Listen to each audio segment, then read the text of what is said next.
So innovation in the practice, I think moving forward is really important for primary care. I'm willing to try and have a go at most things if I think it's going to create efficiencies or improve patient care.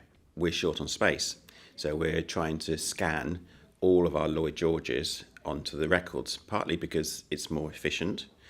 Secondly, it frees up a lot of space. And thirdly, it means that with all the record access that patients have nowadays, it means that they can have complete access instead of just partial access to their records.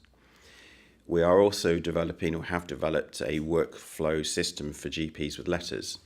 This has reduced the number of letters that a GP will see between 4 to 8%.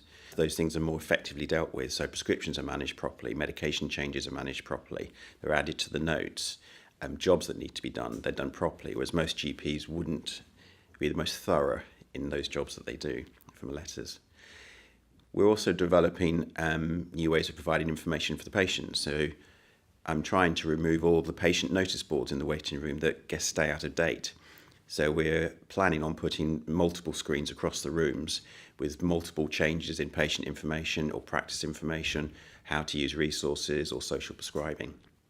When it comes to efficiencies, it's a big leap of faith for a lot of practices to invest in technology or a new way of doing something when there's an expensive outlay at the beginning. So for them to take that risk, they have to be big, very confident, very well run. And a lot of practices are just trying to survive, let alone innovate to that level. So within our own budget, we have control of how we provide services and how we want to innovate within the practice. But the budgets are run so tightly that those finances really have to go to patient resources, not for us to see whether we could try and do this a bit better.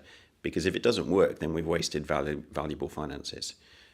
So we do have some freedom to do it our own way. Most GPs are wanting to innovate, so there's a lot of ideas out there. So therefore, the CCG is in a very difficult position of having to choose who they would like to invest money in to innovate. I think there is massive scope for innovation within primary care.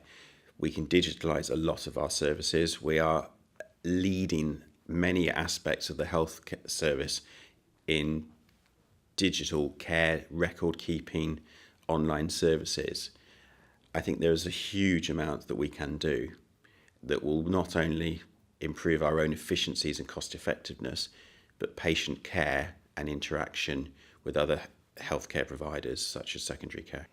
Whether something is implemented at practice level or county-wide level, we are all trying to provide the same service. And we know whether it's business or medicine, you can do things more cost effectively and efficiently on larger scales most of the time. What I find frustrating is when suggestions like that are made, they are kicked back because there aren't the resources to implement that and start it.